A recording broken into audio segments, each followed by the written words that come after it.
Dans cette vidéo, on va s'intéresser à mon dernier post que j'ai partagé sur mon profil Instagram. Ça parle de Tesla. Tesla, c'est une marque que vous connaissez et aujourd'hui, Tesla, Elon Musk, ça a beaucoup fait parler dans les médias sur Internet ces derniers jours, ces dernières semaines, plus pour des raisons politiques que business. Et c'est vrai, mélanger politique et business en général, ça fait pas bon ménage. Et là, Tesla a pris cher. Si on regarde le cours du stock, si on prend les plus hauts et les plus bas, moins 55% suite à la correction qu'on a connue sur les marchés. Quand on prend les 7 magnifiques, c'est de loin le stock qui a le plus corrigé. Donc voilà, forcément, une question se pose. Bonne opportunité ou stock à éviter? On va en discuter dans quelques instants. Mais aujourd'hui, clairement, on a des gens qui sont fans, qui adorent Tesla, et on a des gens qui détestent Tesla. Et puis, pas mal de gens, en fait, qui n'avaient pas un réel opinion. Et là, de par la participation de Musk avec le Doge ou certaines déclarations, notamment avec la politique en Allemagne, il y a des gens aujourd'hui qui sont contre Tesla. Et je vais vous donner un exemple assez simple. Il y a des gens aujourd'hui qui étaient démocrates, enfin qui le sont toujours, et qui ont tout simplement vendu leur véhicule. Donc il y a clairement un dégoût, un rejet pour la marque et pour Elon Musk. Donc bien sûr, les aficionados, les investisseurs, on a envie que ça se calme, bien entendu, puisque ça n'apporte rien de positif maintenant également. Peu importe les dommages qui ont été réalisés sur la marque, voilà, tout ceci en général, ça dure qu'un temps, et dans quelques semaines, dans quelques mois, ça sera de l'histoire ancienne. Et comme certaines personnes le disent, peut-être les gens les plus critiques au sujet de Tesla, de toute façon, c'est pas des gens qui achètent Tesla. Donc bref, énormément de choses autour de Elon Musk et de Tesla, en particulier ces dernières semaines et depuis qu'il a pris ses fonctions dans le Doge janvier 2025. Alors, est-ce qu'il s'agit d'une opportunité ou d'un stock à éviter? Je vais vous lire la publication que j'ai partagée, c'était hier en soirée. Ce qu'il faut comprendre, c'est que la manière de penser ici, vous pouvez avoir exactement la même pour n'importe quel stock en fonction de vos convictions. Et tout ce qui concerne Tesla ici n'est pas un conseil en investissement, c'est simplement mon opinion. Vous pouvez le partager, vous pouvez ne pas le partager. C'est pas le plus important. C'est plus la manière de penser et basée là-dessus. Euh, Faites ce qui semble être le meilleur pour vous, toujours agir dans votre bon intérêt, ok? Mais pour moi, Tesla en ce moment même, ça me fait penser à ce que était Apple en 2007 en particulier, janvier 2007. Effectivement, en janvier 2007, Steve Jobs montait sur scène pour annoncer l'iPhone. Ceux qui valorisaient l'action Apple uniquement sur les ventes d'iPod ont loupé le coche, hein, ont raté l'une des plus grandes opportunités boursières de notre époque. Pourquoi? Et c'est ça qui est intéressant. Parce qu'en investissant dans une compagnie, dans une entreprise, sur le long terme, je précise, vous n'investissez pas dans ces résultats dans les 6 à 12 prochains mois. La réalité, c'est que vous investissez dans ces flux de trésorerie futurs. Vous investissez dans la vision et dans la capacité à la compagnie, bien évidemment, de délivrer derrière. Aujourd'hui, Tesla est exactement dans cette situation qu'Apple était en janvier 2007. Je suis sûr que vous avez vu des extraits de cette conférence de Steve Jobs dans des vidéos de motivation sur TikTok, Instagram ou des extraits de cette conférence directement sur YouTube. Donc, laissez-moi vous dire une chose, Tesla n'est plus seulement une entreprise automobile, et ça c'est super important. Bien sûr, c'est important qu'on s'entend bien. Aujourd'hui, Tesla, c'est faire des véhicules. Maintenant, le futur de Tesla, c'est de devenir une entreprise robotique, avoir des robots sur roues avec les robots taxis, basés sur leur technologie de conduite autonome, et des robots sur pattes avec Optimus. Mon conseil est simple, prenez rendez-vous dans une concession Tesla, testez la technologie de conduite entièrement autonome, donc je fais référence au FSD. Ce système que vous essayerez aujourd'hui est le même qui fera rouler les robots taxis de demain, à savoir que ce service va démarrer en juin de cette année, d'accord? Contrairement à tout ce qui se dit dans les médias. C'est réel, c'est palpable. Du côté du Austin, dans le Texas, avec ensuite pour but de scale dans 7 différents États aux États-Unis. Il faut savoir qu'en termes de régulation d'un État à un autre, c'est très différent. Donc forcément, les 7 États qui vont suivre, c'est des États où, en ce qui concerne la régulation au niveau de la conduite autonome, c'est beaucoup plus flexible.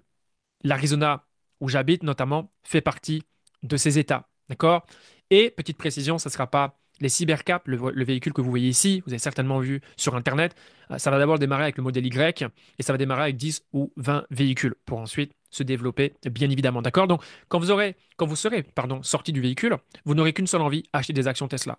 Cette technologie est magique et la plupart des investisseurs n'en ont pas encore pleinement saisi la portée. C'est ça qui est intéressant.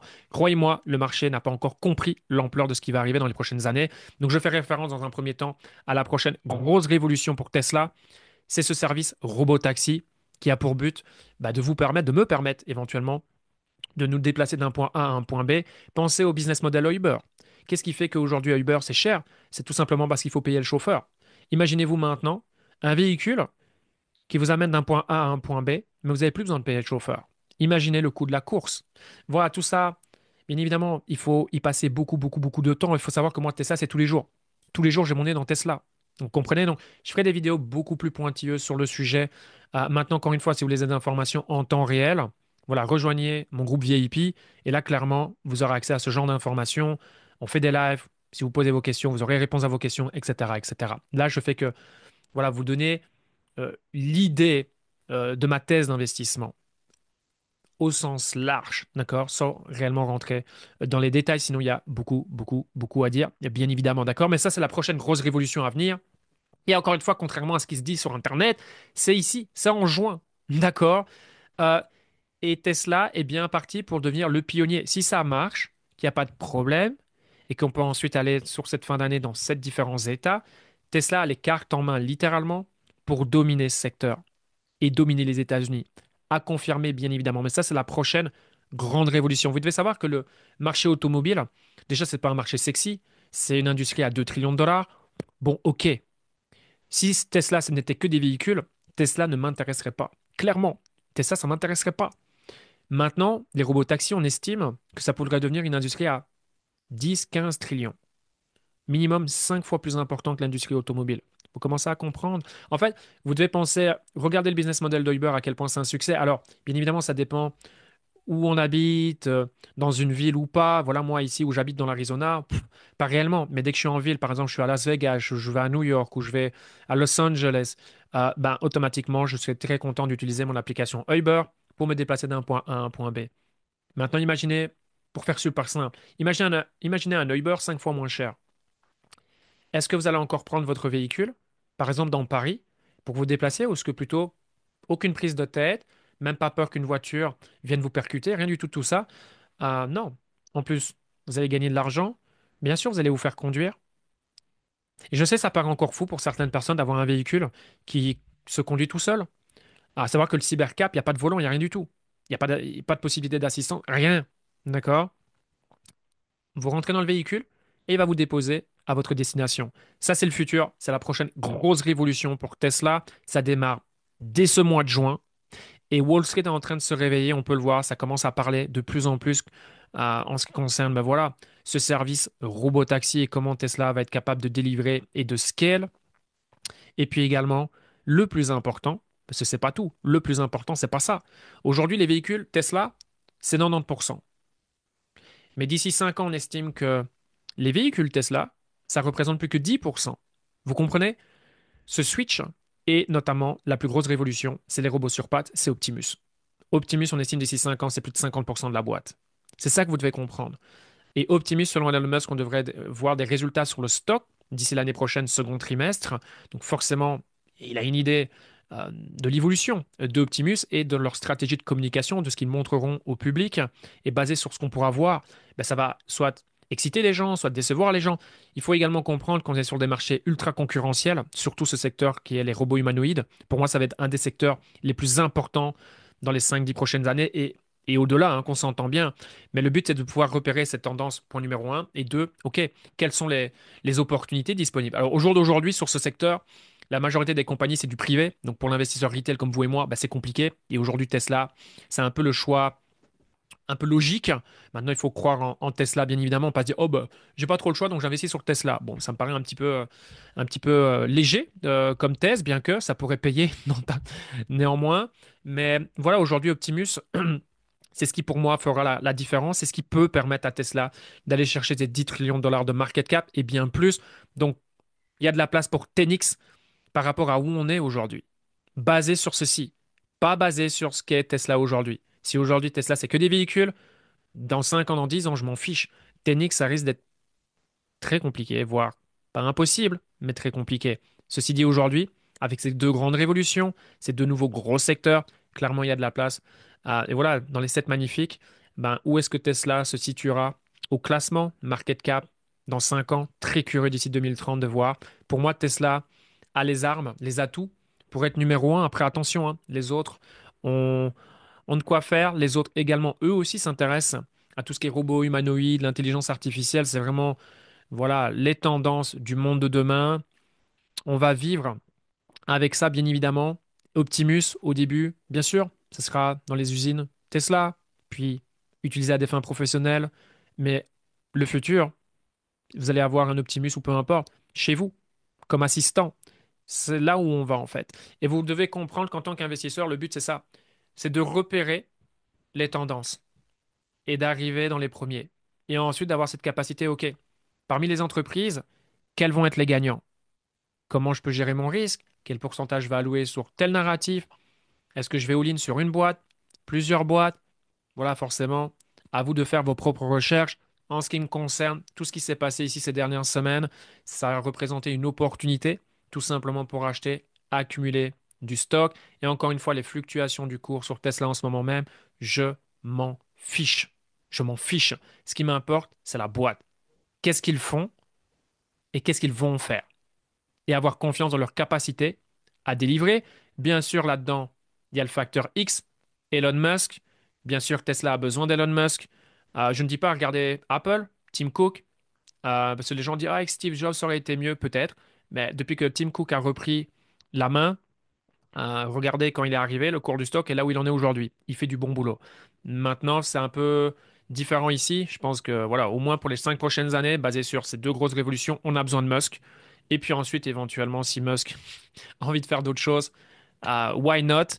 Et également, ce qui a rassuré les gens ici, c'est ces déclarations comme quoi il allait passer moins de temps au Doge et repasser plus de temps chez Tesla. Et ça, forcément, pour les investisseurs, ben voilà, c'était un énorme soulagement. Ça a caché les earnings de ce premier trimestre, clairement, ça a pris le dessus.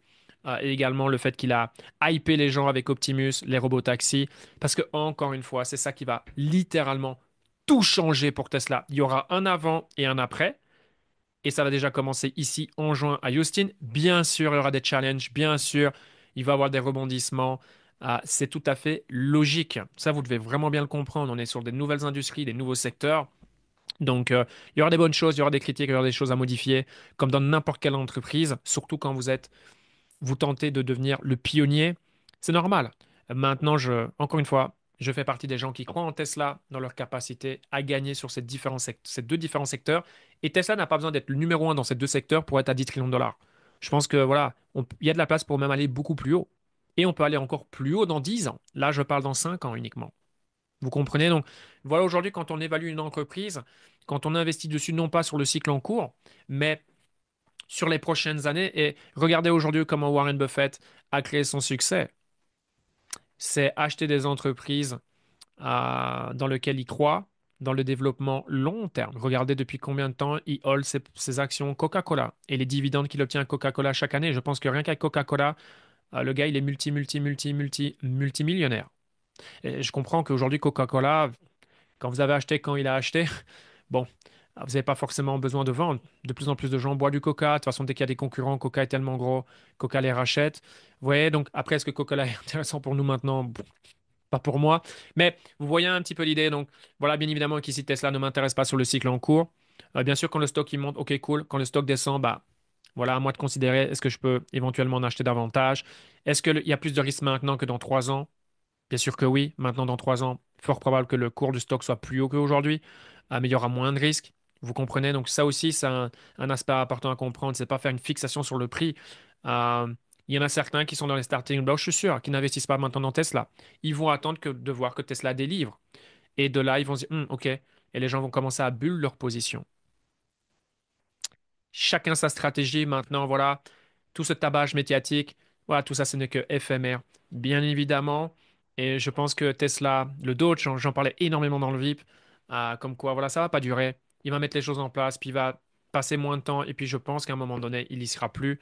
Ça tournera sans lui. Il reprendra son emploi du temps dans ces différentes entreprises, SpaceX, Tesla, peu importe, l'intelligence artificielle, Twitter, etc., voire de nouveaux jouets, entre guillemets.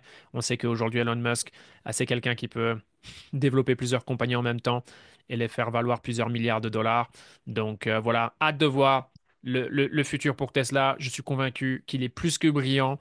Donc voilà, si vous aimez ce type de vidéo, n'hésitez pas à mettre un like. Vous voulez davantage de contenu crypto-bourse, n'hésitez pas à rejoindre mon canal Telegram gratuit disponible en description. Et puis également, si vous le souhaitez, à me suivre sur Instagram. Je partage énormément, pratiquement tous les jours, que ce soit du contenu, principalement vidéo. Ça peut être également des posts dans ce style. Donc voilà, sur ce, prenez soin de vous et on se voit pour de prochaines vidéos. Ciao, ciao.